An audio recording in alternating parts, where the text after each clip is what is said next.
Real football might be over, but the offseason, much like the city of New York, never sleeps.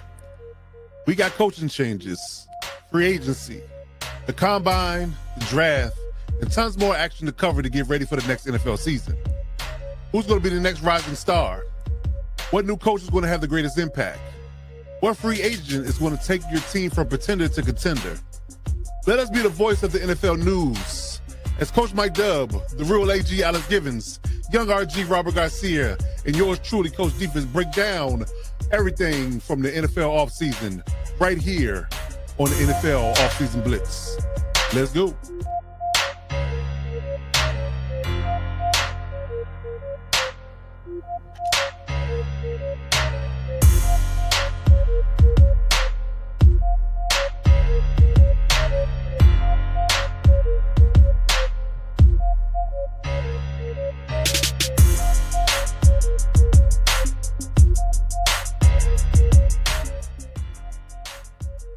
To all my heavy hitters and lockdown defenders, welcome to the NFL Offseason Blitz. I am your host, Coach Defense. I'm surrounded by the greatest NFL insiders this side of YouTube. To my upper left or right, depending on how you're looking at the screen, we got my guy, the real AG, Alex Givens. Some people claim that they are all good, but none of them are real. The co-host of the Lightning Fast Fantasy Football Podcast, the trenches guru, Mr. I'm in 10 fantasy leagues and I'm still winning. President of the You Can Hate Me Cause You Ain't Me Chiefs fan club. Give it up for the real AG, Alex Givens.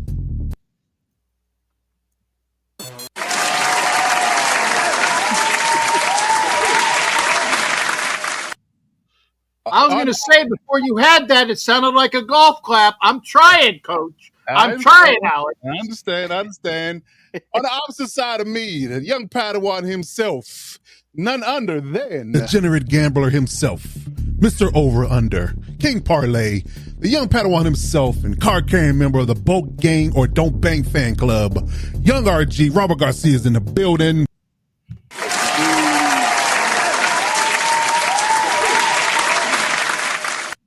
And to my bottom left or right, depending on how you're looking at the screen, if you're looking on YouTube, your bottom left, my guy, Mr. Still Your Girl himself. From the DMV. Mr. Fall Out of Bed and drop big views on YouTube. They call him Dub because all he does is win. Coaching, sports talk, and he might steal your girl if you're not watching. President of the We Back Commanders fan club, Coach Mike Dub is in the building. Yo, what's going on? Keep that applause going. We are live, we in direct, and guess what? We got a special guest in the building. Joining us for another live and direct offseason blitz, the salty pirate himself, the Raiders legend, the best dressed Raiders fan in all of Vegas Raider games, Captain Jack Rackham is in the building. And I got food, baby! And he's coming with food, We are here, we're live and direct. Right it back at you, man. As always, man, hit that subscribe button if you're watching this on any airways. We are live on Captain Jack Rackham's YouTube, NFL Nation Live YouTube, and all our platforms. Lockdown Defense Sports is always doing big things. And gentlemen, how are y'all feeling? Training camp is in the air. Some teams are practicing already. Most people have reported. So let's go top to bottom. Let's start with the young RG. How you feeling, good brother? What's going on out there? Oh man, feeling good. We're what, a little 9 days away from an actual football game. Although it's not regular season, it's something. And feel like a damn drug addict. I need my next fix on the season. So I'm waiting for it. I'm excited. Absolutely. The real LG, Alex Givens. How you feeling, good brother? What's going on? I feel good, Coach. Glad to be on here with all you boys. Echo Robert's sentiments there. Chasing the dragon, ready for some football. Been trying to get my fix with college football 26. But, I'm ready for the real thing, baby. Do it. Let's do it. Coach Mike Dub, the biggest and livest man on YouTube right now, dropping big views, falling out of bed. What's going on, good brother? How you feeling? I'm good, man. The guy said it all. Dog days of summer. I'm feeling good. I'm feeling a lot better than those vets that got to report to camp. So, but not better than the ones who retired. Yeah, I know, right? The ones who looked at their roster and said, "No, I'm good." Yeah, this is I'm good. I gotta do what at camp? Right. I'm cool. Conditioning test? We drafted who at quarterback? We talking about practicing. Yeah. That part. We talking about practice. We talk about practice, not a Talk about game. 300-yard shuttles. Nope. Not a game, but practice. Yeah. Well, Captain Jack Rackham, now you're fed, you're nourished. How you feeling there, good sir? How you feeling? Dude, I have not even begun to finish what's on my plate. So if you guys see me while the rest of y'all are talking, I'm going to be munching. And even when that's done, I do have my Lay's wavy barbecue potato chips. So I'm going to be eating the entire time because sometimes you got to have good food and drink with friends. So that's what we all are here for. So I'm saying this to all the crowd. Get your snacks out and enjoy the time with us.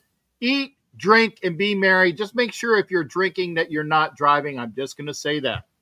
You're here. Hey, Legal listen, disclaimer there, like like in the that. building. We doing big days. We got responsible pirate in the building. Let's do it. Let's do it, man. Right. But listen, Right. we're the fastest growing live sports talk show on the network across YouTube, bringing you the best NFL content as always. We're doing this thing independent, so we're going to give you the truth. You hear that, Saints fans? Because listen, the Saints fans have been on our back for the entirety of the last 2 weeks. Preview video dropped, and listen, they were on our head top like we're Drake and they're Kendrick. So yeah, we definitely gonna give you the truth. We're gonna tell you, bar none of what we think. You know, we're not gonna have rose-colored glasses, gold-colored glasses, and anything like that. So we're going to give you the truth. So we'll see how things go because collectively they think that they're going to be doing big things and we just don't pick up what you're putting down. So it is what it is. So distinguished panel, speaking of things related to training camp and all those things, let's get into it, man. Let's talk about our show today. Let's talk about what we're doing here. So we get into a lot of quarterback talk. We get into training camp talk. We're going to talk about the NFL toughest division. So we're going to do it live and direct. We'll get into it real heavy, man. So starting off with the idea of what training camp is and going to be, right? Let's do a quick roundup. So, as you know, we got a lot of NFL insiders part of this network. So we got the Chargers covered, we got the Commanders covered, the Chiefs and the Raiders covered.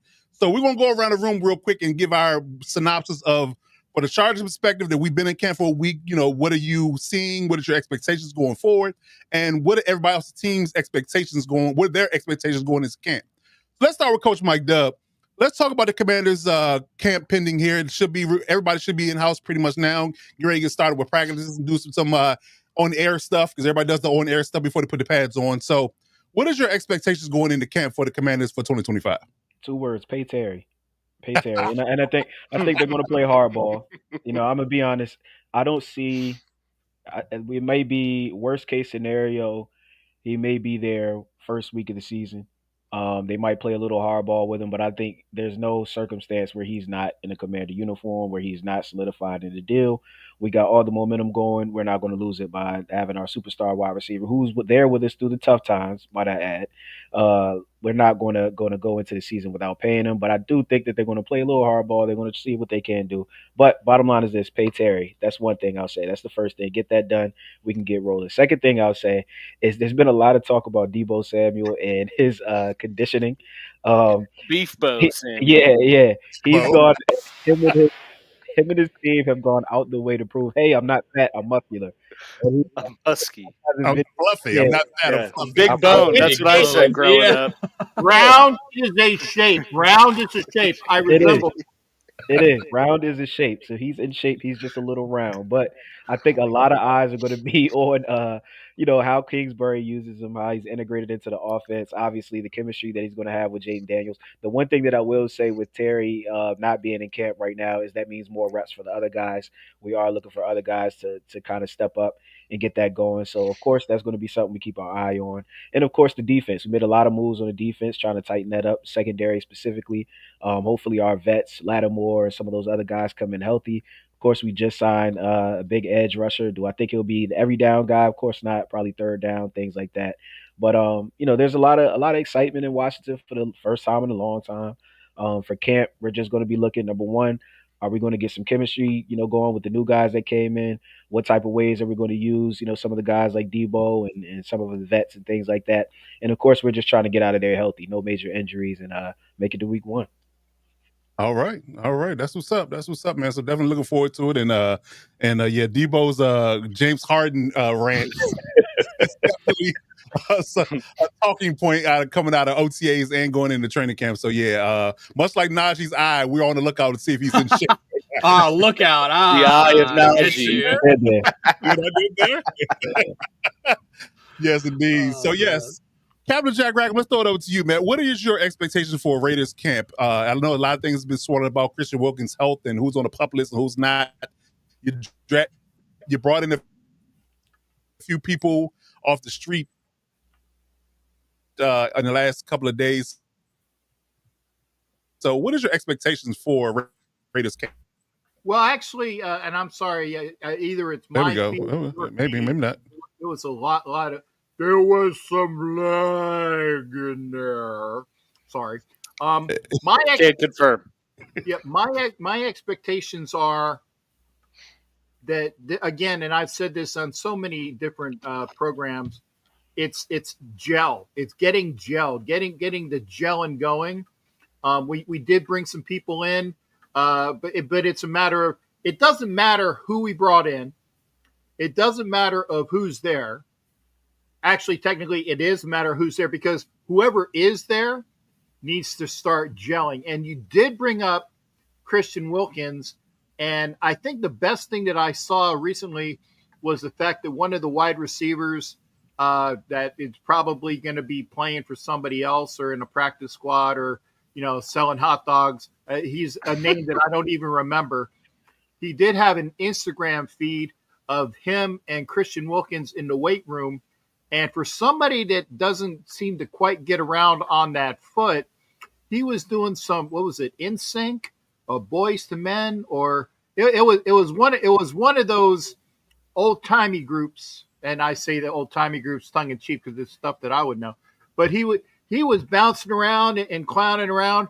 And first off, he better not effing get, see, I said effing, he better not effing get injured in the weight room bouncing around the music when we need him for the game. But he did look a lot better than people had professed him to be. Like, man, he's going to be out. I even said maybe he's going to be put on the PUP list and then eventually signed to the 53 and then immediately put on the IR. That can still happen, by the way. But it does look a lot better now that we've actually seen him without a boot. So, again, a lot of preparation for the Raiders because, again, new offense with a real coordinator, a great head coach, a new quarterback, a new offensive scheme. There's so much newness that the gelling needs to continue, and that's in all of those groups. No matter which group that you have, that it's the group that we say, well, that's a question mark, that's a question mark, that's a question mark. It starts here. It started in OTAs. It continues through now, and then, of course, we'll see what we got when the season starts. Okay. Long-winded, I know. I'm sorry. You're good. You're good. All right. Alex Givens, what is going on in Chief Kingdom? Let's talk about what your expectations are going on for the Arrowhead Addicts and their 2025 season. Yeah, let me just start by saying I'm pretty excited as a Chiefs fan just for this season in general, just based on how last season ended. I think there's surely going to be some added motivation, if you will, that maybe hasn't been present the past couple years just for how things have sort of played out in the season. But leading up to the start of the regular season, there's certainly a lot of questions that need to be answered, and a lot of position battles, in my opinion, are I guess confirming who will be, quote, the guy on certain spots of the offense and defensive side of the ball. So offensively, they pretty much are going to use this preseason to figure out and solidify the left side of their line. Moved on from Tooney.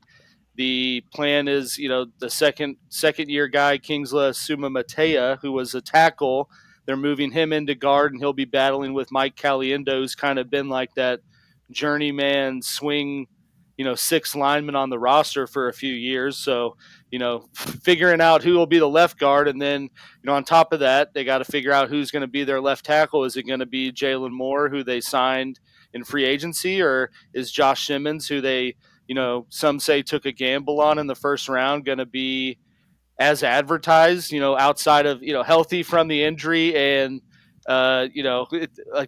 top 10 caliber tackle, but for that. So exciting to see that stuff on the line and just see how that gets firmed up. And then, with the wide receiver room, obviously everyone saw the news of Rashee Rice, and there is some finality to his, legal situation off the field, but I surely anticipate there being some kind of suspension now that that is all cleared up, and what the extent of that will be is to be determined. But I would say it's got to be a minimum of 6 games, just given the circumstances and the sentence that he got. Whether some people say it was a slap on the wrist or not, I mean, he still got 5 years of probation and has to serve 30 days in jail throughout that time. So the league's certainly going to make him pay for that. So with that. Flick, come on, Alex. It wasn't even a slap. It was a flick. Flick on the wrist, man. That's just because nobody died, Cap. Nobody got seriously injured. Nobody died. If something like that happened, I could guarantee you there would not be a slip on the wrist. I want to see how Caliendo does, because he's the best impressionist in the land. And his transition from being an impressionist to a guard is going to be wonderful. I can't wait to see it. It's quite the career arc. Yeah, no doubt. Yeah.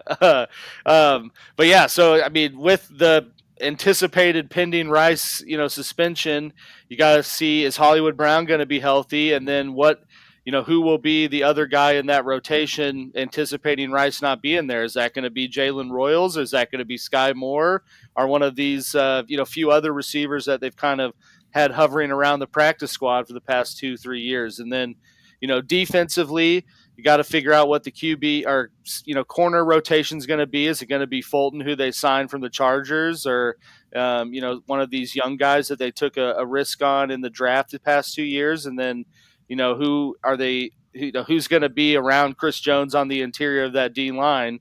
Is it going to be Norman Lott? Or are they going to let him start cooking early, or see enough out of him to trust him in that? Or is it going to be, Mike Pinnell and Mike Dana, who are, again, kind of the old vets, just, playing post defense at Lifetime Fitness for you on your basketball squad. But yeah, so a lot of exciting moves being made, I think, in terms of personnel, comparing to how this roster looked the past few years. And I'm excited to see how those get sort of confirmed as the preseason goes on. Sounds good. Young RG, I left you for last because the Chargers are the known team that's actually in camp and had a week's worth of team practice to talk about. So please give me your insights on what you've seen so far and what your expectations are going forward for the next week leading up to the Hall of Fame game next Thursday. Yeah, absolutely. So kind of taking a little bit from everybody here, so I'm kind of glad you left me for last year. So I'll start with Coach Mike Dubb, when he was saying, sign Terry. Very similar. We need to sign Slater, man, and that needed to be done like yesterday. I don't know what the hell is going on with the front office and why they are dragging their feet with this. There is no debate. This team does not function without Rashawn Slater there at left tackle. So he needs to get signed immediately. I'm not even going to spend a lot of time on it, because it's pretty self-explanatory why you need him signed. So get him signed ASAP, Chargers. Kind of going on to what Captain Jack said as well about gelling. This offense really needs to start gelling, and soon. There is a lot of rookie talent coming in and looking to contribute almost immediately. You obviously have the first-round running back, Omarion Hampton, second-round wide receiver, Trey Harris. You have the fourth or fifth round wide receiver, Keandre Lambert-Smith. Fifth. Thank you, fifth. Yeah, so 1, 2, I mean, 3, 4, 5. Yeah, you have Oronde Gadsden, the sixth round tight end rookie, who a lot of people have been saying he's been impressing in camp lately. So you have a lot of young talent coming in that is going to need to mesh with this offense very early on.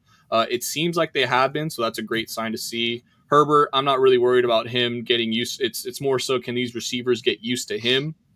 We've seen Herbert work with guys all up and down the talent level. So I'm not worried about him at all. I mean, this guy was throwing touchdowns to DeAndre Carter against the Niners defense one week. So take that for what you will. I think the offense is definitely the biggest part of this team that needs to be addressed. I'm not too worried about defense.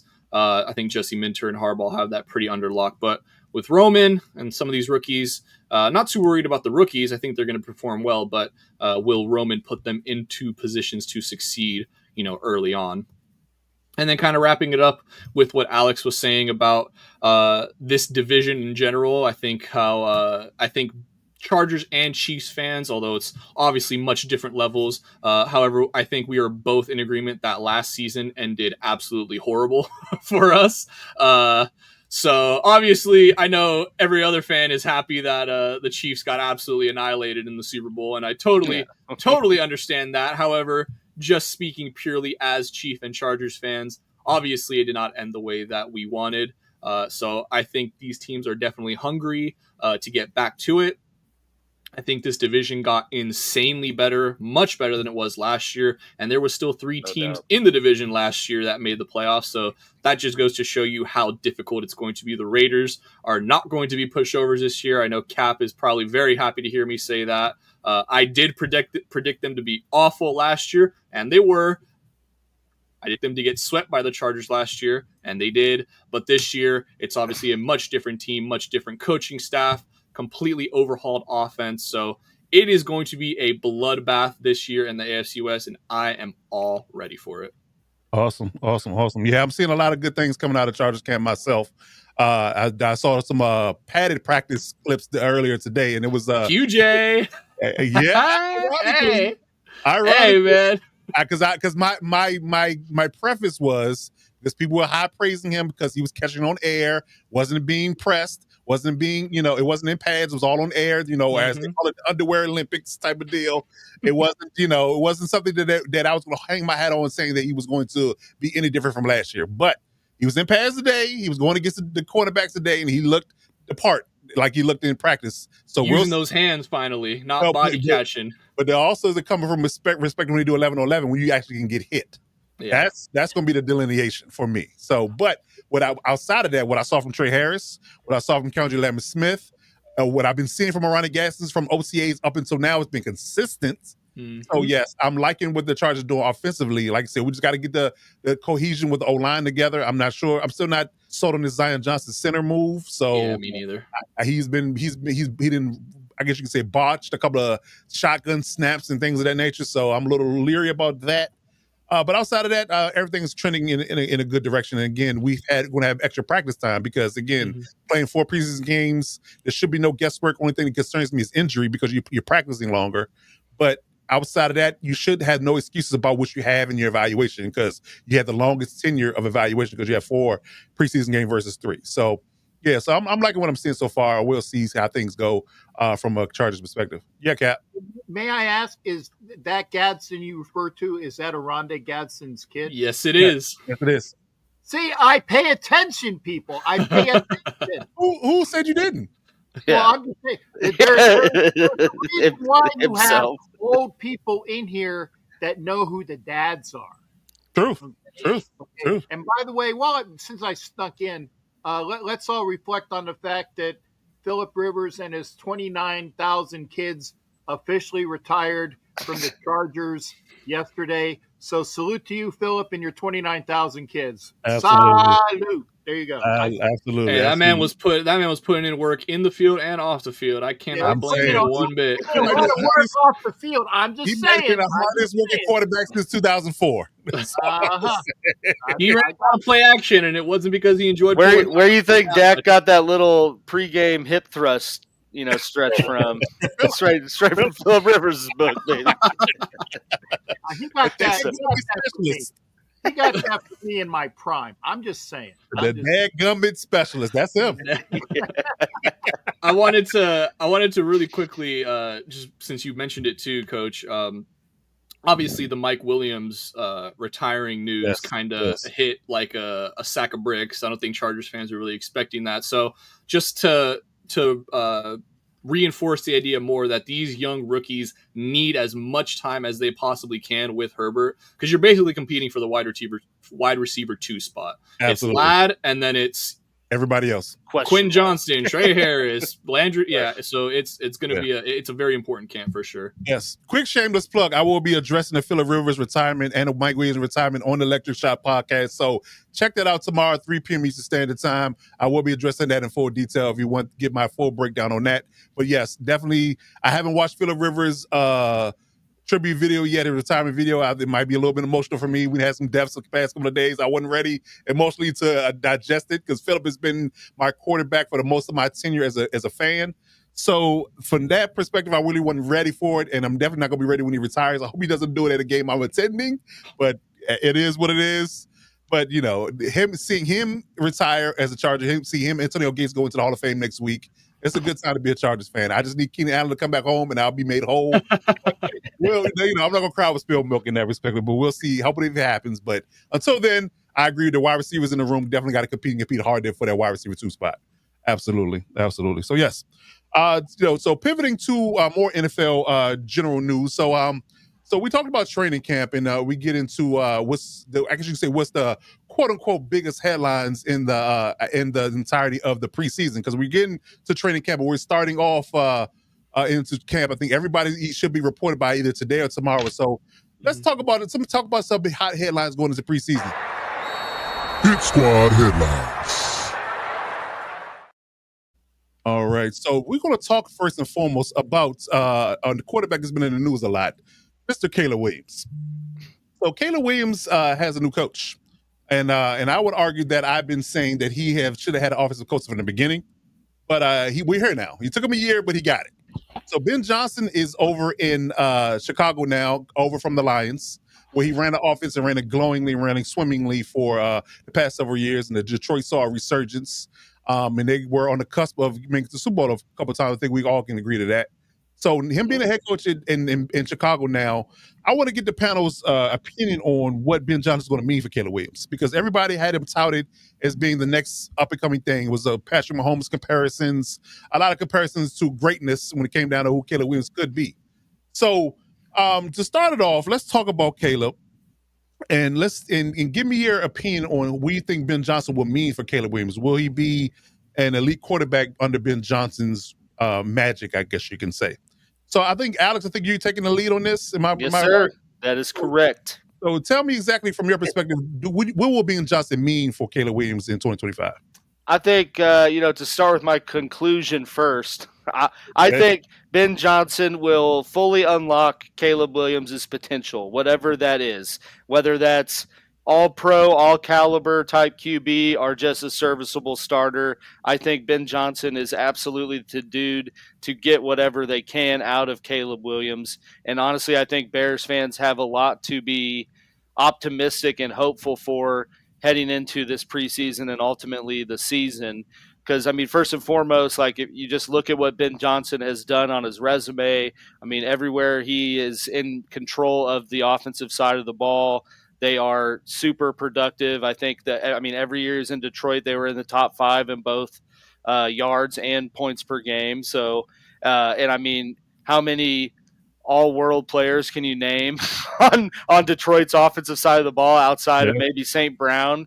I mean, so he's able to do it with, the guys that he identifies the traits he's looking for and gets the most out of his players.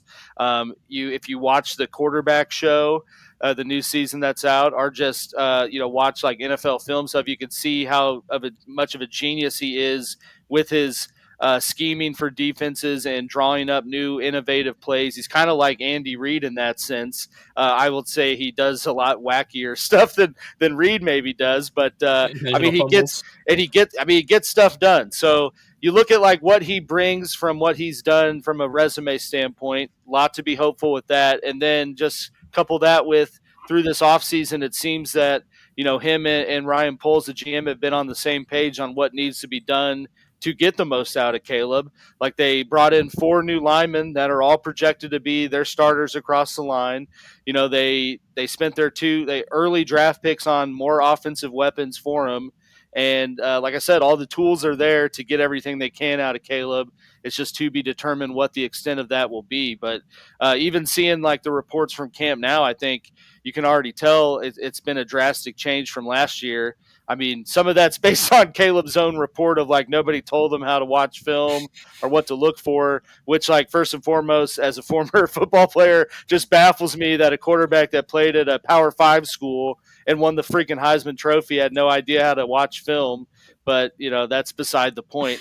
But he's doing that, and then you see reports that he is on Caleb Williams' ass, pause if needed, through practice and making sure that he doesn't. I mean, he lets him know when he held onto the ball too long. He lets him know when he went to the wrong read, and I just have to think that that's stuff that he didn't get last year with a defensive-minded coach who knew he was on the hot seat and halfway out the door if they started the season crappy. So, I said, which they did. So, like I said, all the tools are there for them to get everything they can out of Caleb, and I have full confidence that Ben Johnson will revitalize Caleb Williams, whatever that will be, just like he did with Jared Goff.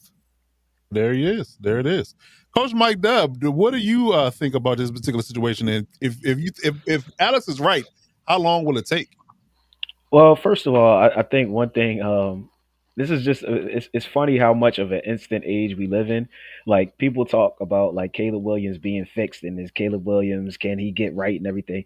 As a rookie, he threw 20 touchdowns and 6 interceptions and 3,000 yards. Now, was it it wasn't a Pro Bowl, it wasn't CJ Stroud the year before, but it also wasn't Peyton Manning where he threw 28 interceptions. Yeah. Right. It's not like he just finished his rookie year, and people are talking about fixed and how much of a leash does he have and all these things.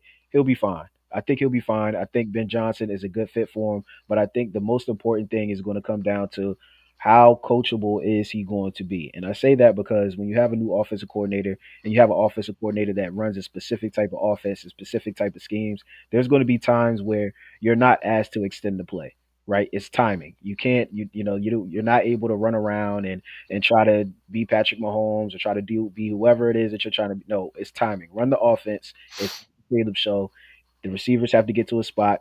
Everybody else has to get to a spot. It's very specific times where there's going to be, that instance. And then there's going to be times where I'm sure he's going to let him off the leash and let him do his thing and be a little bit more creative. So as long as Caleb is open to it, which I think he will be, everything in his I guess resume says that, he wants to be coached. He wants to be coached hard. He wants to be around people who know the game and he's willing to learn. So I think that he'll be fine. I think it may take a little while based off of the identity that they want to establish. One thing people don't give Ben Johnson credit for is how good of a run game he established. Yeah, that's a great point. So the run game really is what opened up the pass game. And I've said this since last year when they went out and got all those receivers and gunslingers.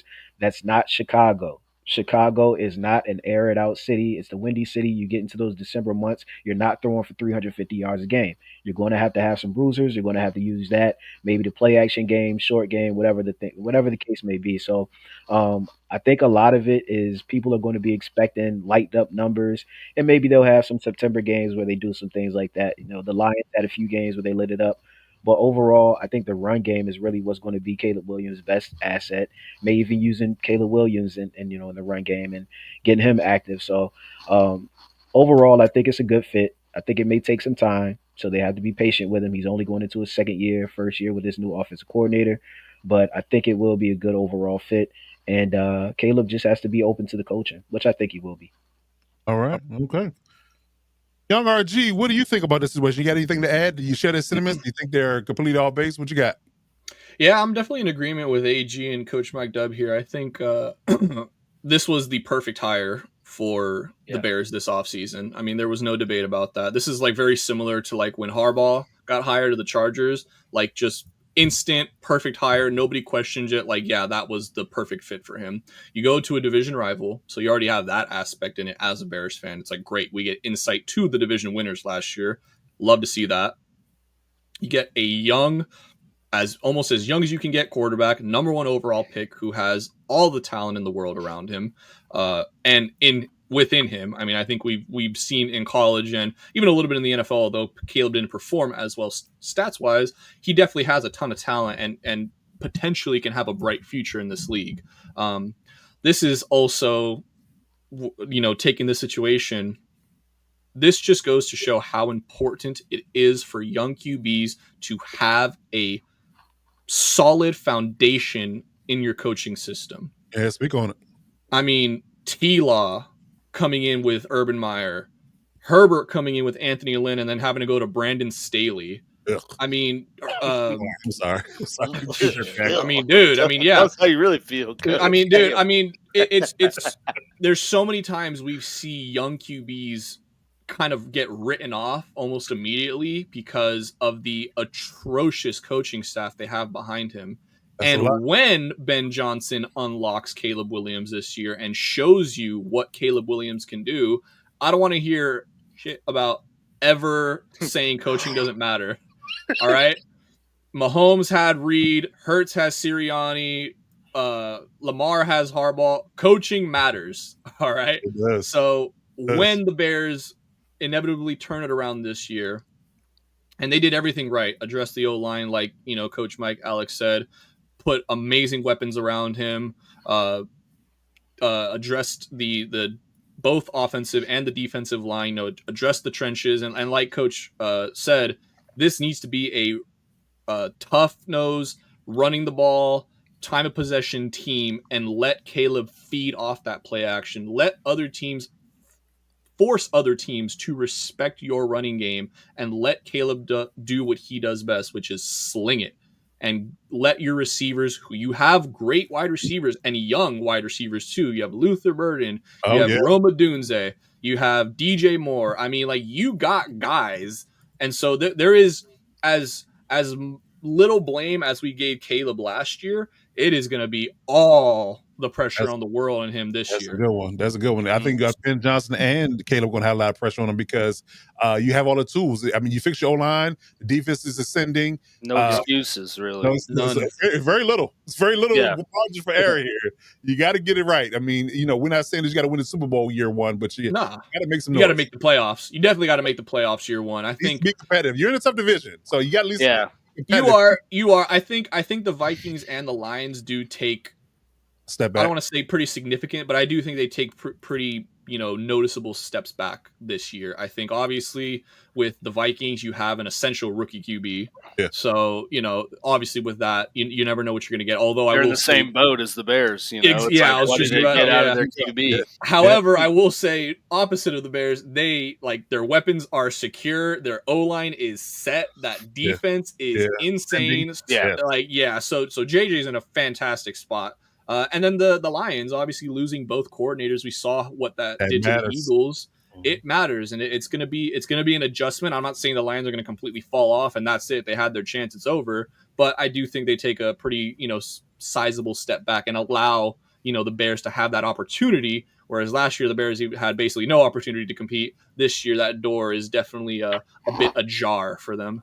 Absolutely. All right. The wise one, Captain Jack Rackham. How do you feel about the Caleb Williams and Ben Johnson marriage? Ladies and gentlemen of the jury, first I'd like to give some time for the Charger fans to continue to get that puke out of their mouth by the mention of Mr. Brandon Staley. Go ahead and get rid of that puke. Yes. Okay. Motion for puke is passed. Here we go. And let it out. I would like to state that gentleman right up top, he swore, and not me on this show, ladies and gentlemen of the jury. I didn't hear nothing.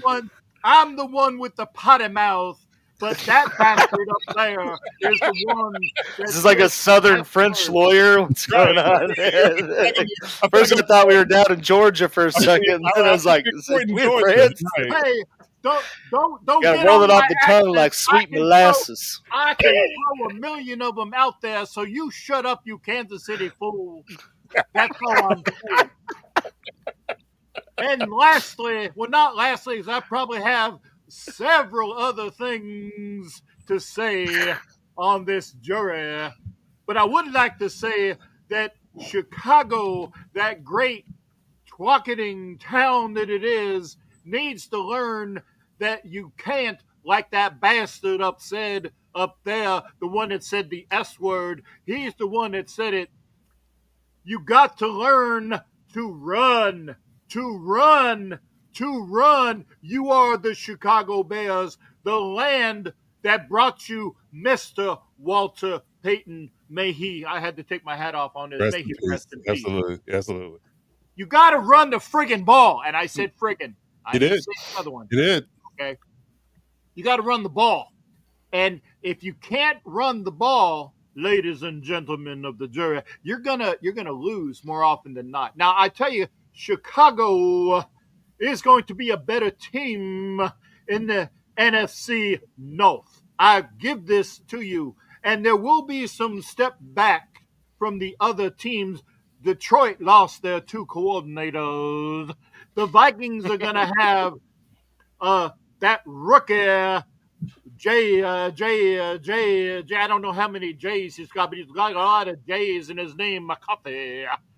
But you got basically a rookie there. And, the Packers are better as well. I actually think, though, that the Vikings and the Packers and the Lions could be the teams like the AFC West was last year, where all 3 of those teams make the playoffs. The Bears will not, but they are going to take a step up. So, again, get your running game down. Get rid of the vomit, you Charger fans, and learn that I'm not the only one on this show that has a potty mouth. I give it to you, ladies and gentlemen of the jury. The Bears will be better, but they're not going to be good enough. Good yet. Okay, there it is. Not guilty. I'm sold. Right. Order. I want order in the court. Free the man. Indeed. Yes, I think we're going to see a resurgence. Hey, the man. I told you to get that clip, Coach. I told you to get that clip. Oh, you know what? I think I downloaded it. I didn't upload it. I'll have it for you next time, Kevin. I downloaded it. I got it. It's up. I got it. It's up. Hey, I didn't say it, but here's for you, Coach. Okay, there's a I know. All right, so yes, we'll definitely see a resurgence. I'm looking at maybe a 9-1 team because I do believe their schedule is tough. Ironically, to be a 4th-place team, the schedule is pretty tough. You got to play your division games, and you're out of your division games, obviously. So they got a tough schedule, and a lot of road games that they got to play are really tough opponents. So I think outside of that, I think if they play their cards right, I think they're like a 9-win team. I would do the over under 9 for sure. So we'll see. Then I might just be outside of the playoffs, depending on what the Vikings do. But yeah, I think there's a lot to be to Alex's point. I think there's a lot to be excited about in Chicago for sure, definitely. Mm-hmm. So let's pivot to another quarterback. Let's talk about another quarterback that's gotten a new head coach as well, and there's been a lot of buzz, and a lot of fanfare. Another number 1 overall pick, former number 1 overall pick that has had some time. I guess you could say in the Justin Herbert arc, have had some rough sledding when it comes to coaching, right? So he's on a path to hopefully, have a resurgence himself. We're talking about Trevor Lawrence. So Trevor Lawrence is, there you go. Sorry, I had to. It was perfect. So Trevor Lawrence is on his 3rd coach. He had Urban Meyer, which was an abject disaster. He had Doug Peterson, which seemingly was there where the league kind of figured him out, and his offense wasn't clicking anymore in regards to what he had done when he won that Super Bowl in Philly some years past. So Leon Cohen, as we covered on this show in great detail, how he dirty macked his way to the Jaguars by way of Tampa Bay, is now the head coach of the Jacksonville Jaguars. So him, being the quote unquote, I think you can put in the same conversation of Leon Cohen, Kevin O'Connell, Sean McVay, Kyle Shanahan being really good. From the same tree. Right. Ironically, right? Oh. They're really good about getting the best out of quarterbacks, right? So is this Trevor Lawrence's because he's on his 3rd coach at this point? Because we all look at it from a perspective that if you all these coaches come in and you can't seem to play well, it might be you, not them. So is this Trevor Lawrence's? Go ahead, Cap. What you got? Lawrence hasn't done crap since he got Cobra Kai disqualified in the final event in California. Lawrence hasn't done crap. Okay, look it up. Lawrence went since Cobra Kai. Come on, guys. Are you talking about the Karate Kid with Jaden Smith? No.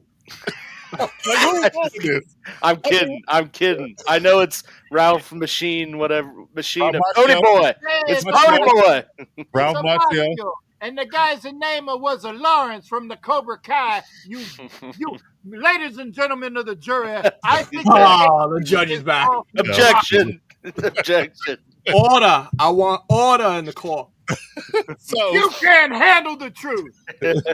A few good men, huh? All right. Good reference. Good reference. So yes, so Trevor Lawrence is on his third coach, and I think that if he isn't successful with this current regime, we might be looking at him in a different light outside of what he was tagged as being coming into the NFL. So I'm gonna toss this over to the young RG Robert Garcia to lead us off here. So, what is your feelings about Leon Cohen coming into Jacksonville, and what can he do in regards to fulfilling the prophecy that is Trevor Lawrence? Yeah, so obviously Duval is the new era we're ushering in here in Jacksonville. Now, now, I don't know if Trevor Lawrence, personally, I don't think that Trevor Lawrence is that guy. I get it. He had that miraculous comeback against the Chargers in the playoffs, and that's kind of been it. I mean, he had a solid, somewhat start to the season, not last year, but 2 years ago in 2023, after that playoff game. So, it was a bit of like, oh, he's taking those next steps. The Jags maybe are going to look to be, contenders potentially for the next couple of years or so. I believe they were 8-3, like somewhere near the top of the conference. And then he got hurt, and it just kind of all derailed from there. And now we're here, where you have a new head coach. You have a completely new, I don't want to say completely new system, but basically an entire overhaul of this offense from the last time T-Law was in the playoffs. Obviously, you have guys coming in like Brian Thomas, Travis Hunter this past year, Tank Bigsby, the rookie, who I am blanking on his name right now. Shaw Tuttle. Shaw Tuttle, thank you, yeah. Yes. Who I know that Jags fans are really excited about. So I think that for all the flack we give Liam Cohen for the way he got to Jacksonville and, the way that whole situation kind of transpired, he did lead the Buccaneers to one of their best offensive seasons in quite a while. Definitely Baker's best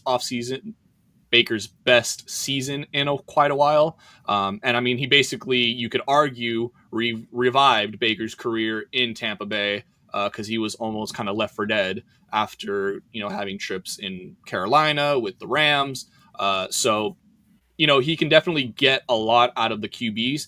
However, what gives me some pause here is I am one to always believe that Baker was and is a better QB than Trevor Lawrence. And I just don't think he's going to squeeze as much juice out of that lemon as he can. But I truly, ultimately don't think that Cohen's going to be able to get enough out of T-Law to get them competing. The one big bright side is that they do have a relatively weak division. And I would argue it got probably weaker because the Texans did absolutely nothing to address that O-line. They, in fact, made it worse by shipping out Laramie Tunsil.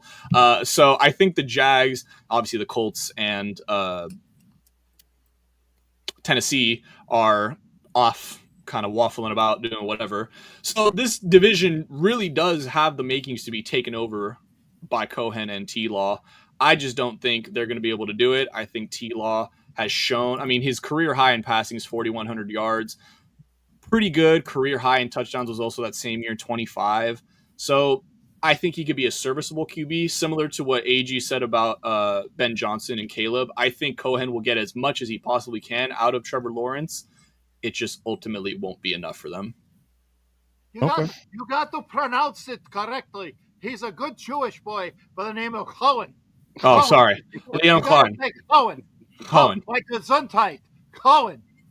Get it through your skull. Yeah, what are you? I'm not Jewish. What are you, Meshuggah? Okay, Meshuggah is Cohen. Cohen. Gesundheit.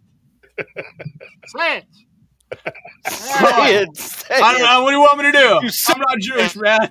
Oh, man. I'm not Jewish either, but I got a Jewish name. Cohen. You got to go with the ha. Sounds like you got some Popeyes. Right. In there. Sounds like he's got a phlegm. Oh, man. It is Cohen, by the way, but you got to say Cohen. You got to say it like a spit on that thing. Wow. Bringing that back. You're in the kibbutz in Israel. It's Cohen. Let's get back on the rails here. Coach Mike Dove, what you got on the T-Law front? What do you think about Leon Cohen and the T-Law marriage? I agree. I agree with everything RG said. I mean, it has to work. If I'm not mistaken, isn't he on like a contract extension with a no trade clause? You know Yeah, what I mean? So, they're Yeah, screwed. I don't know what his cap hit would be if they. I'd have to look yeah, that so up. like it. I mean, it has to work. He has no. Worst case scenario, Cohen is out. Not like you know what I mean. With Yeah, yeah, you yeah. know, True so that. so that's just how it is. But the answer, like I said, I agree with RG. I don't think that he's a superstar, but he has all the weapons around him. If they're smart, then they're just going to load up the team and give him an opportunity to just don't wreck the car. You know what I mean? You got Travis Hunter, you got Brian Thompson, you got Tank Bisbee, you still got Etienne is still there. If they're smart, they'll load up on that defense and hey, just go manage this thing. You know what I mean? And I think that's the first time probably in his career where he will be put in that situation. But I think you put him in that situation, and he can be a Baker Mayfield. You know what I mean? He can be a guy that's just able to get over the hump. You don't have to go out and win. Just go out and manage. It's the NFL. And I think what happens is a lot of quarterbacks are so used to being that guy and going to have to win every game, going to have to be the superstar. That when they get to the NFL, some of them just aren't asked to be managers, game managers, and it takes them a while to adjust to that. To think Liam Cohen can put him in that situation. Now, roster wise, they still offensively they got the guys. I think defensively they're still going to have to do some work to get to that point on their roster to where he doesn't feel like he has to be Superman. It has to be the savior of the franchise and things like that. But overall, they're put in a position where it has to work. Like it's not like they're on a 1 year thing, and if it's not working out, they can move on. He's their guy. Cohen is their guy. At least 2 years, unless barring it being a complete other disaster, we'll probably see it. Maybe 3 years max, and we'll see what we look like. In 3 years. But if I'm the Jaguars and if I'm Cohen, I'm thinking in these 3 years, let's build up this roster and let's make it so that he can't fail. Forget him winning. Let's make it so that he can't fail. You know what I Right. mean? Yeah, Make it that's a good point. impossible for him to fail. Yeah, Yeah. that's Well, a as Too long as, as big long to as he doesn't fail, pull a Urban as we like Meyer, to he can say be in all right, America. right? oh my god, anything is. Yeah. Oh, first of all, he needs it. So he should be compensated for having to deal with that whole fiasco. Like Yeah. that whole, you know what I mean? Like that. Let's take that off his record. That's a terrible, terrible, terrible. And His career started off pretty bad, It did. what a way to get welcome to the NFL. And Right. the first part was when that woman that looked like him flew into Jacksonville, and everyone thought it was him. It's like I'm telling you. that's what I knew it was going to start off on the wrong foot right there. Listen. I can't wait for the. I know you saw the University of Florida Netflix special or whatever. Like they need Oh to yeah, do. They need to do just one that was season. watered down. Yeah. Oh, it was. They left out a lot. Urban had final cut in that one Yeah. for Yeah. sure. Definitely. Yeah, you did. Hey, you Hey, need take to that tell out. me about that because I'm a Florida grad, so It's on I don't Netflix. know. Oh, okay. All right. Yeah. Swamp Yeah. Kings. Swamp Kings on Okay. Netflix. Yeah. I don't got Netflix. I might have to get it. I apologize. You said UF, and my ears picked right up. Oh, Okay. look. Okay. I say that because I want to see a behind the scenes documentary of that season just to get some good laughs and just to feel, you know what I mean? Just to figure out what went Really on in went football. on. Yeah, I agree what with went that. on. I But agree with that. I say all that to say, Trevor Lawrence, he's been dealt a rough hand as far as, situations go. But, if Cohen does anything, just put him in a situation where you can't fail. This thing has to work. He's your quarterback. You're the coach. You'll be out before you will be. Good point. Like you said, just don't wreck the car. I like that analogy. Just don't wreck the car. Yeah. All right. Real AG Alex Givens, what you got over there for us in regards to what you think about T-Law and Leon Cohen? Yeah, I mean, I agree with what everyone else has said, and don't need to rehash all of that. But to Mike Dubb's point, he did sign a 5-year, $275 million extension with $200 million guaranteed, and his dead cap hit in 2026 would be $88.5 million. So to echo what you said, unless we see a Russ Nathaniel Hackett type pairing for Jacksonville, I think it's going to have to work for financial reasons alone. So I think there will be some patience to it. But you do have a rookie head coach with a relatively unproven quarterback. So it could as easily go off the rails as well as it could be successful, in my opinion. But kind of like we were saying with Caleb Williams, I think really there are no more excuses for Trevor Lawrence at this point. Like, you've gone through 3 coaches. The first one, total wash. I guess 4 really, because you had an interim coach, your rookie year who didn't have any idea what to do with you. And then they thought they got an offensive minded coach, but like you said, he was washed up or figured out. So now you have the interim. the youthful, recently productive offensive coach coming in to hopefully revitalize things. He has a pretty solid supporting cast.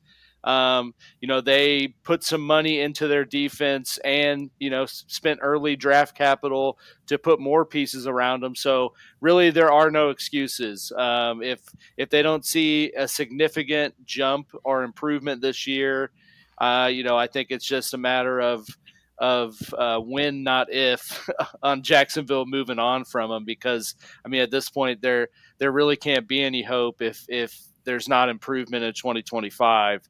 But the other side of it too is, I think that, as much as the pressure will fall to Lawrence and Cohen, he's going to have to get everything he can out of Trevor Etienne and their run game too, because that's what made, like we talked about with Chicago, but that's what made Cohen's Bucs offense so good, because they went from 4th worst in the NFL to 1st, with Bucky Irving and Rashad White.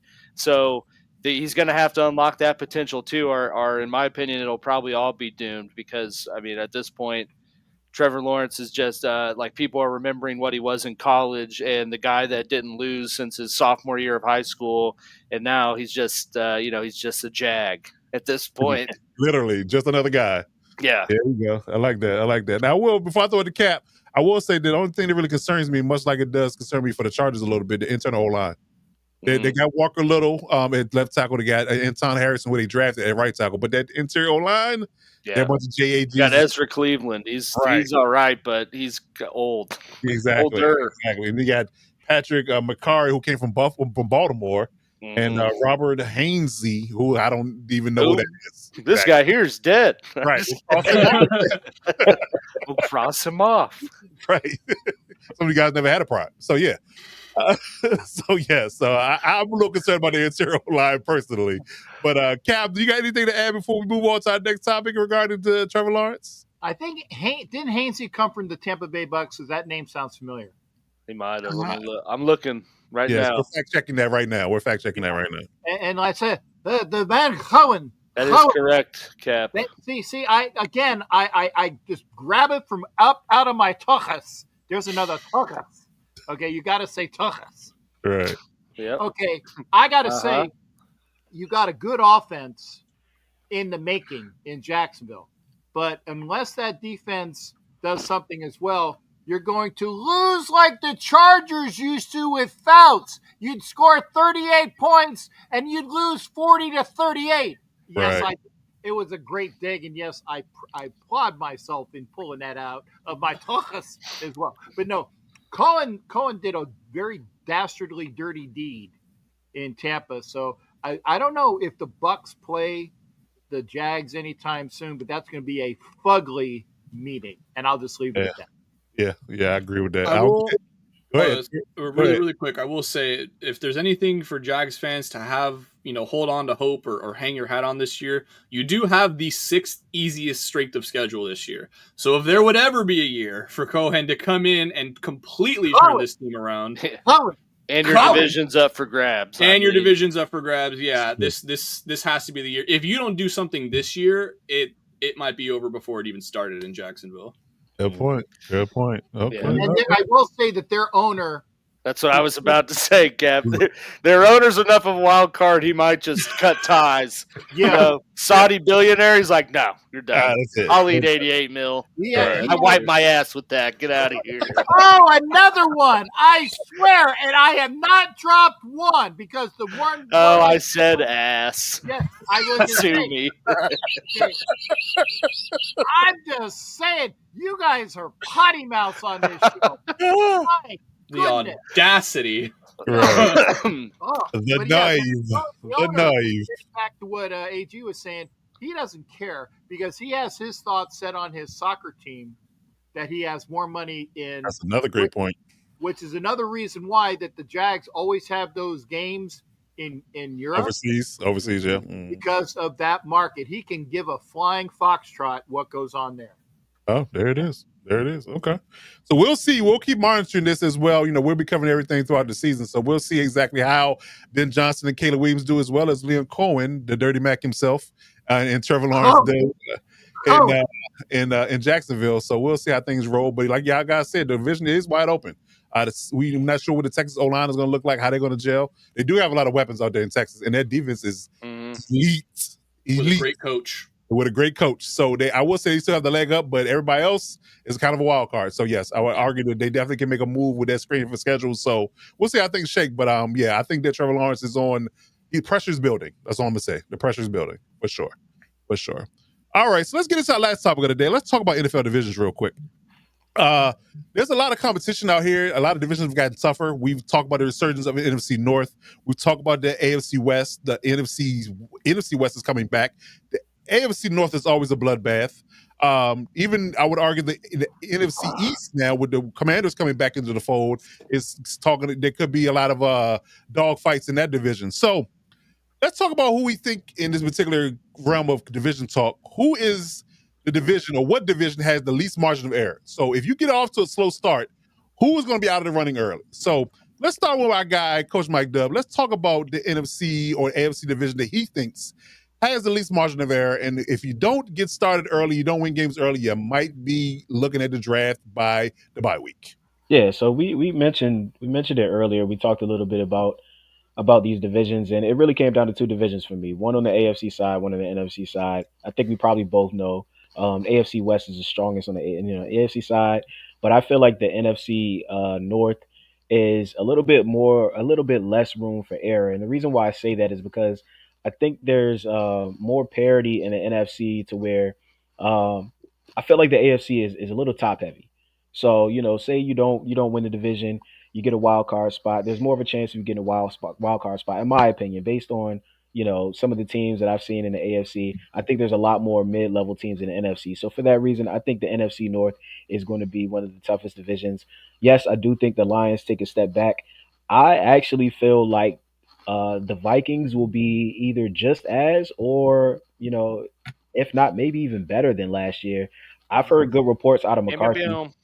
Yeah, I mean, I'm gonna say it. Like, we've all seen the moves they made on their roster. It's gonna come down to the quarterback situation. I like McCarthy. I like what I saw from him in Michigan. I've heard pretty decent reports, from minicamp. Obviously, that's just minicamp, so we'll see how training camp goes. But even if they remain the same, like obviously we said, Detroit's going to be a little bit step back. I feel like losing their coordinators, but I think Green Bay got better, and then obviously Chicago, they're going to be right there. So it's going to be tough. I think definitely you're going to have to get out to a tough start, because they're going to beat up on each other throughout the season. And then also you have to think about some of the other NFC teams that'll be creeping up in there. You mentioned the NFC East, 2 or 3 teams that may be pushing there. The NFC South, you never know, 2 or 3 teams that may be pushing, with Carolina coming up and Atlanta, you never know what you're going to get from them. So you might find yourself, if you're not winning the division, in much more of a dogfight than you thought for that wild card spot, because there's a lot more teams and a lot more parity in the NFC. I feel like AFC, I do feel like overall the AFC West is a tougher division, just because those 3 teams at the top. Denver, I think, is going to look good. Kansas City, of course, LA, Vegas they'll be competitive as well. So, but like I said, based on the actual conference, I feel like, you got to win this thing, or it's going to be a dogfight all the way through. I really wouldn't be surprised if all 3 teams made the playoffs, but it's not going to be easy. So I'm looking forward to see what kind of pressure is put on the team that doesn't come out firing. Okay.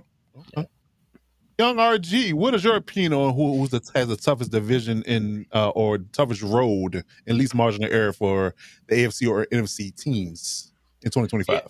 I'm pretty much echoing exactly everything that Coach Mike Dub said. I mean, to a T. I think the NFC North is by far the most brutal division, most division with least margin of error, most division under pressure. However you want to look at it, it is going to be the NFC North. I think out of all the divisions, all 8 divisions in the league, that is the only one where all 4 teams have a legitimate and realistic shot to make the playoffs.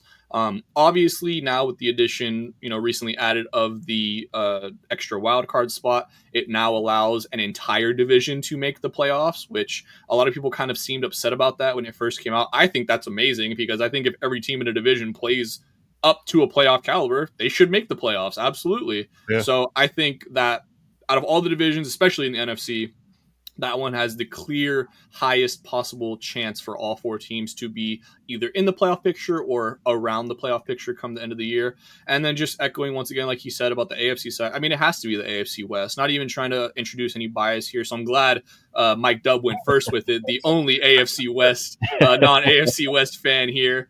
I heard him, DZ. I heard him. I'll get him later. I'm going to kick his butt. I feel like the AFC West by far, has that similar to the NFC North, where all 4 teams, I'm sure Cap will hate me for it. I think the Raiders, as much improved as they will be this year, and it will be a huge improvement. They have a good team building there.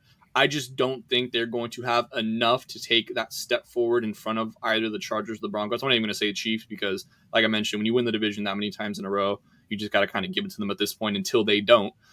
So I think, however, I do think because the Raiders are going to be significantly better this year, that makes it harder for the Chiefs because it's not just 2 free wins anymore. And it'll make it insanely harder throughout the entire division because, Chargers are not going to sweep the Broncos and the Raiders again this year.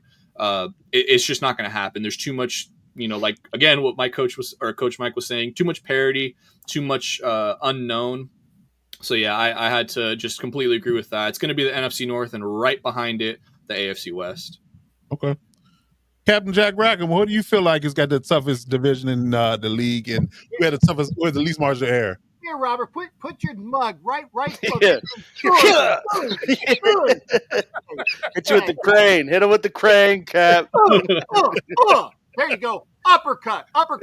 Finish him. There you go. Body blow. AB. I will Mr. Miyagi your ass. Show me paint the fence. Show me shine the floor. Anyway. Hey, don't do Miyagi on me, man. I got that stuff. Okay. Anyway, I was gonna say the parity in every division, either that there are teams that are just woeful all the way around, where you don't really know who's gonna win. I mean, or the divisions that are tight. Yes, the Raiders they're not quite there, but if they catch a few breaks, they're not going to be in 4th this year. I mean, like I said. It could be somebody else, but we're not quite there yet. I definitely have. I said this on the last show. I think the Broncos win the division, but that's just me. They're going to be tough. I'm not going to sit and act like we just going to walk all over them. They're going to be tough. No, but I mean the parity. You got like you said, every division is either you got a lot of teams that are just great, or you like the division with the. Well, you said it with the Jags, the Texans, and was it the Colts? AFC South? Yeah, Titans. I mean, anybody can win that division. It's a coin flip. So it's really you can, because those teams would be so woeful that if you really just get out there and suck testicles. See, I even caught myself there. Wow. Pause. Yeah. If you do that, you don't know who's going to win. So again. It's kind of hard to say because again, I think the NFC East, with the Commanders. By the way, what's your take on that?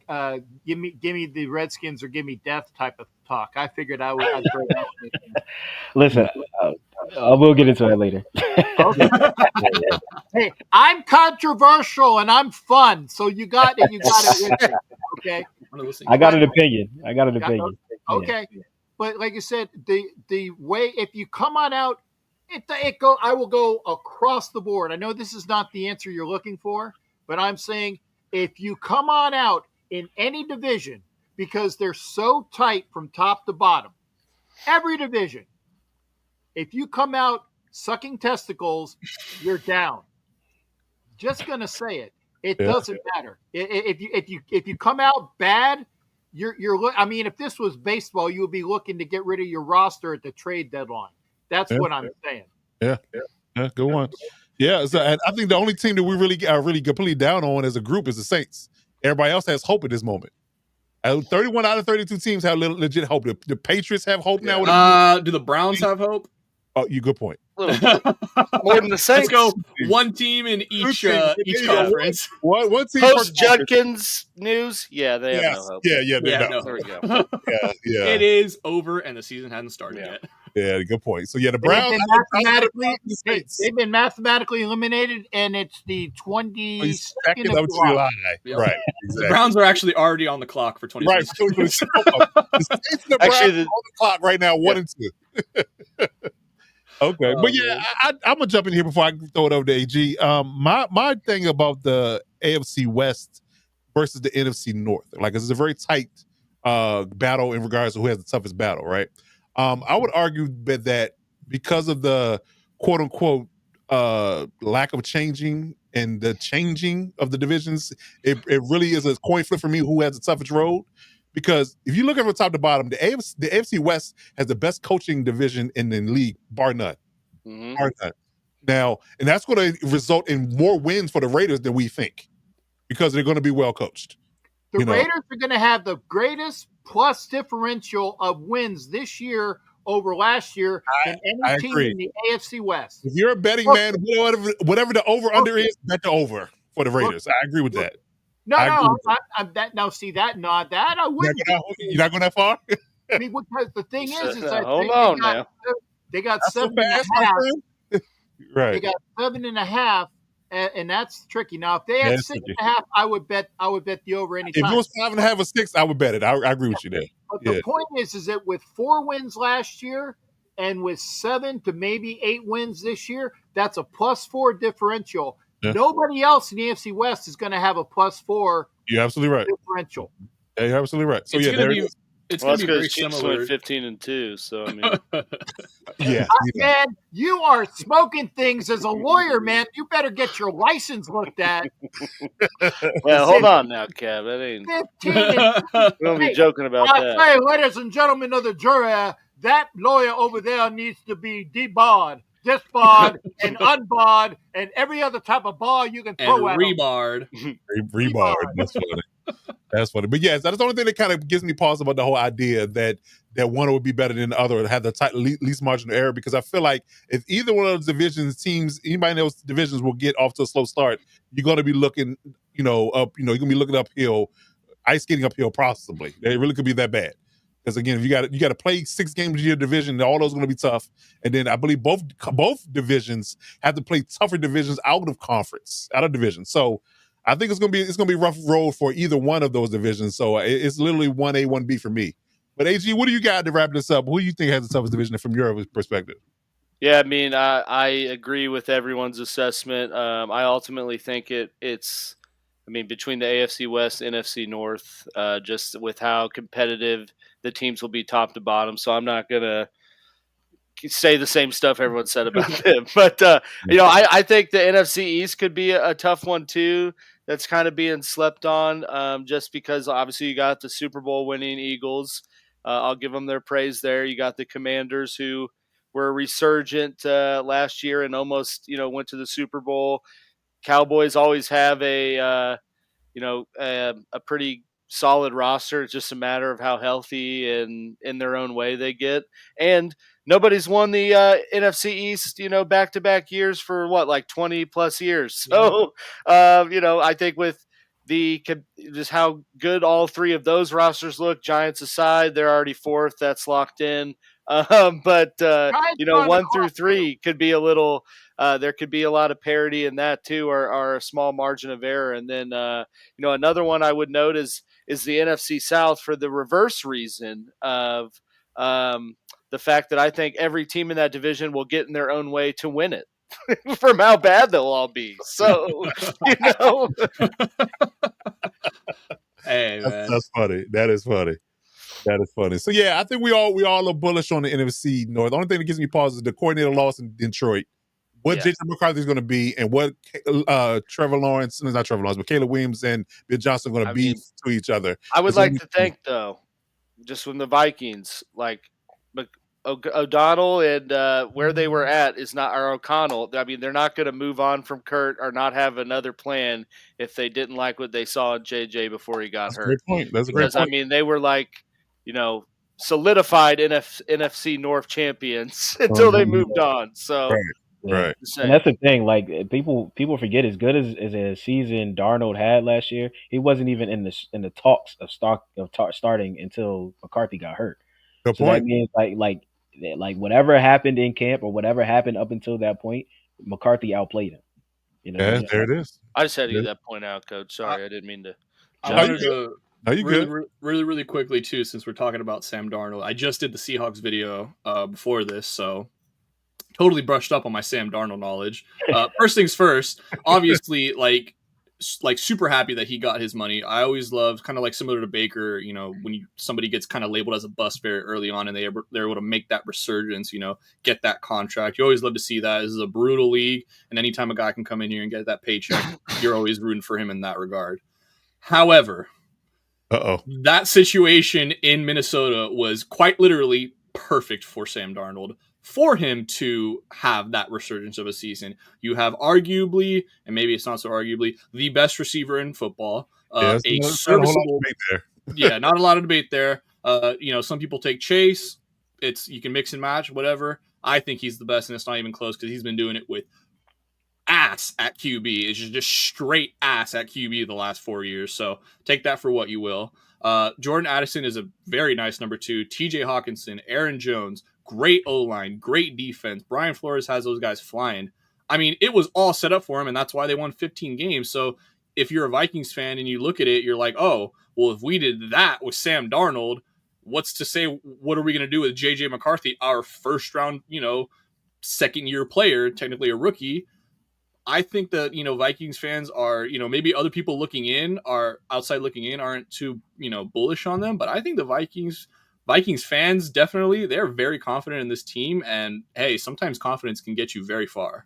Agreed.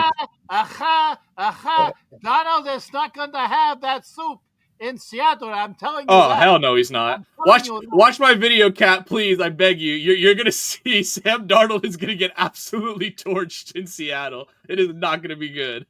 Okay. Well, we'll definitely see. I'm curious because they got a really, buttoned up defense over there. They got a defensive coordinator as a head coach. So the defense should be straight. The offense is going to be the one that's going to tell how good they are. So, and they're not in the South Division either. I think that outside of the Cardinals being a wild card, we saw AG's video earlier today in regards to what the Cardinals may or may not do. But I think the 49ers are going to be legit almost soon. They worked out the wide receiver situation. And the Rams is their division to lose. And, of course, Seattle's right there as well. So it's going to be interesting. Niners got the easiest strength of schedule this year. I mean, hey, exactly. It's going to be. I think the Cardinals will be better than Seattle. I mean, Seattle doesn't have Geno Smith anymore. And yes, I'm not trying to sound biased, but Geno pulled a lot of those wins out of his Tajas. Say it for me, Tajas. And they're not gonna have those wins with Darnold. I'm sorry, he's not Geno Smith. He can't move like Geno Smith. And Geno Smith is not very well known for being dexterous, or if that's a word. But I'm just saying it ain't happening. We'll allow it. We'll allow it. Yeah. Okay, well there you have it. I definitely think that if Sam Darnold does not do well, then that if Minnesota season was an outlier, and we knew what we had when he was with the Jets and the Panthers. So it is. And in that case, congrats on making your money, big bro. Hey, get it while you can. Hey, get it while you can. Exactly. In that Kirk Cousins arc. Yeah. Hey, right? you know what NFL stands for? Not for long. That's a fact. All right. Then we did it, fellas. It is done. We are through our topics. So any final words, any things, any go backs that you got? Do you want to broach to the audience before we get up out of here? I'll just say when you guys said something about Hainsey or whatever, I thought you were going with Hainsworth, and I almost flipped out. Albert Hainsworth. PTSD there, huh? Oh my God! Is that a Go ahead, Mr. Jury. Coach, you can Wasn't he throw the first guy to get $100 $100 out of million? your mouth, $100 million out of your mouth, Coach. Go ahead and throw up. Listen, he's oh my God. It's still to this day. Was it 20 years ago? And I'm still going through it. Like, oh God. I heard Haynes and I was like, nope, not doing it. Now you can just go to any high school and find a Haynesworth type D tackle Oh, yeah. now. You know, it's Oh like yeah. being 6'6", 350 is pretty common these It's days. pretty Back common. then, it was Yeah. like give him $100 million. Yeah. Yeah, he's another one that cashed out early because he had that one good year in Tennessee, and he cashed out with the Redskins at the time. Now the Commanders. So yeah, There's a lot of there's them. a lot of. Yeah, get that contract year going, and you ball out, and all of a sudden you're done after that. So yeah, we're sorry. Bring back Dexter Manley, man. He can't be any worse than Haynesworth is, and Dexter Manley's probably my age. Listen, there's a whole bunch of guys from that era I love to bring back, but Yeah. I was just gonna say before that probably the next time we're doing a live show, we'll actually have football to talk about. Preseason games will be concluded, so we're almost there, y'all. We're so close. We're getting there. We're getting there. So yeah. So just to give you a quick rundown of the channel, we're doing the NFC West preview this week. We're wrapping that up. Like I said, AG's video for the Cardinals came out today. Roberts will be out tomorrow for the Seahawks, and then we got the 49ers and the Rams to wrap up the week. Next week, we're doing the AFC West. Apropos, we brought them up and we talked about them in glowing fashion. So AFC West will be next week. And then we'll start getting into our preseason coverage. We'll talk about the preseason in its entirety. The NFL Insiders, as you can see here, we'll all be doing coverage regarding their teams and the NFL Insider news leading all the way up into the regular season, where we'll be going live each and every Tuesday night at 9 p.m. Eastern Standard Time right here on this channel, bringing you our new show, our new live show for the NFL season. So check that out. Hit that subscribe button as always. Let everybody know we're doing good things out there in the YouTube land. The Hit Squad is here. We're going to be here all summer, bringing you hard-hitting and great coverage for the NFL. Like I said, we're going to be running right into the NFL season. Like I said, I'm available on this channel and on the Electroshock podcast for the Chargers. So hit us up there. All the links are in the bio for this video. Captain Jack Rackham is going to be here. He is our proponent and our supporter for the NFL Nation Live staff and the Lockdown Diva Sports Network. We appreciate his contributions, and he will be here as much as he possibly can. We appreciate him doing his thing as well. And check him out on his channel. As you can see, his name is his YouTube channel, Captain Jack Rackham. So give him a quick subscription and follow as well, and follow on all social media platforms. And if you're looking for the Hit Squad in its entirety, here are their socials. So we'll get that out there real quick. Most guys are on X and Instagram. Robert is on X only. Captain Jack Rackham is on Twitter and on Instagram. I think he's more of an Instagram guy than Twitter, if I'm not mistaken. Cap, is that right to say? You're more of an Instagram guy? Okay, he's more of a Twitter guy. Okay, somebody, cool. It's too dark. Yeah, sundown. We got to get Cap off. Hey, watch that racial stuff on here saying sundown on this show, man. Oh, no, we're not that. We've had entirely too much language and profanity, and now you're talking racial stuff. I was not that as a lawyer. Stop it. Those are purely G-rated intentions with my sundown. I don't even know what you're talking about. Down. You turn different to a different person when the sun goes down. That's what he's saying. I was calling you a gremlin, whatever. Right. Yeah, you turn into a different person. The sun goes down, you turn into an angry Jewish man. Just saying took this. Yes, indeed. That needs to be a sound. And if you're looking for the Lockdown Diva Sports Network, you can follow us on all our social media channels. We're here in pretty much every platform that you can think of. And we also have our Gmail address if you need to shoot us an email. Please drop us a line. Like I said, hit that subscribe button as always, man. But until then, we'll be back next month for our last preseason live show, and then we'll follow right into NFL season. We'll start going live each and every Tuesday for you. So, but until then, that is Real AG, Alex Givens. That is Young RG, Robert Garcia. We got Captain Jack Rackham in the building. Coach Mike Dub is here. I'm Coach Defense. Until we see you next time on this live direct show, we'll see you when we see you. Step up and lock it down.